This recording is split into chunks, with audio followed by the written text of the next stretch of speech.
As a third example for proof by induction, let's look at geometric sums. Let me start with the proposition right away. Our proposition, which we are going to prove using mathematical induction, asks us to choose a real number q. So let q be a real number. Don't worry if you don't remember what a real number is. Just think of your favorite number. We will come to real numbers in the next video. So once we have chosen a real number q, then we look at the following sum: 1 plus q squared, and so on, all the way to q to the power n. And we'll express this sum in a very nice formula. Well, we have to distinguish two cases. First, we will have to look at the special case when q is equal to 1. Well, then we are adding up ones n plus 1 times. So then the answer is very simple. It's just n plus 1. So this is true in the case when q, in the special case when q is equal to 1. This is not very interesting. The other case when q is not equal to 1, then we have this nice formula for the sum, which is q to the n plus first power minus 1 divided by q minus 1. And again, this is true if q is not equal to 1. And looking at the formula, you can already see why we had to exclude that case, why we had to deal with it separately. It's because then we have an expression where we have something like 0 divided by 0. This is for a later video. We had to treat these two cases separately. Okay, so this statement is then true for all integers that are 0 or positive. Okay, so let's prove this statement using mathematical induction. So our proof will follow the usual steps. So in the first step, we are going to establish the base case. So check whether the statement is true for the very first case. Check if it's true for, well, in this case, the first number we can have is n equals 0. Well, let's look.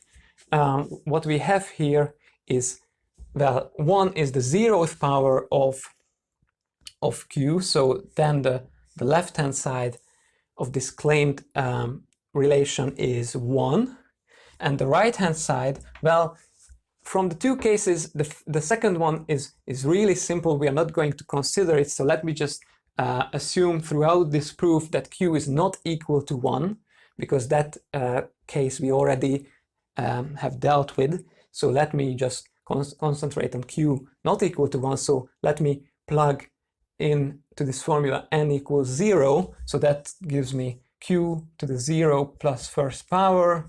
Subtract 1 of that and divide it by q minus 1. So this is simply q minus 1 divided by q minus 1, which is really equal to 0. So the base case is established. It's true for n equals 0, this statement. The second step is, of course, the induction hypothesis. Hypothesis where we assume that it's true for some number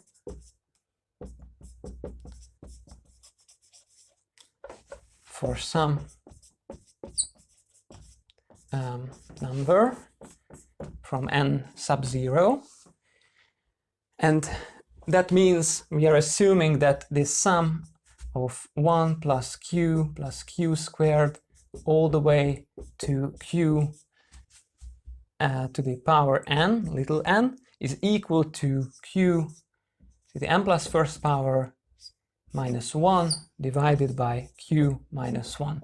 So we assume this to be true. And then for our last step, we are going to make the induction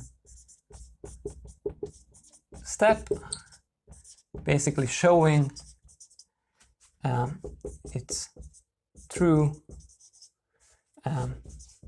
by using step 2 for n plus 1. Okay, so we are going to show that this statement is true for little n plus 1 by using our assumption in step 2. So in order to do that, we have to consider the sum with now terms 1q squared all the way to q to the power little n, and then the last term is q to the n plus first power. And now we'll do the same trick that we did with triangular numbers.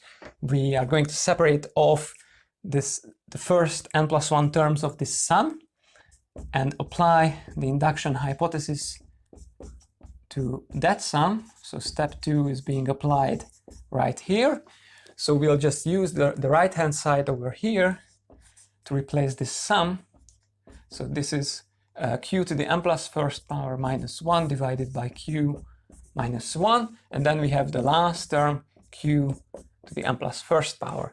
Now we are going to make turn it into fractions with common denominators. We'll have q to the n plus first minus 1 plus q minus 1 times q to the n plus 1 divided by q minus 1. We'll just expand this second product, and what we'll get is q to the n plus 1 minus 1 plus q to the n plus second power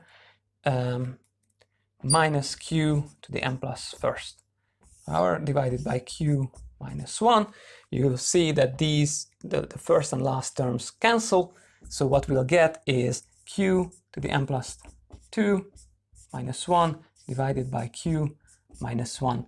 And at this point we have shown that the statement is true for n plus 1, meaning that we have concluded the proof by induction. So this is the end of our proof. I'll see you in the next one.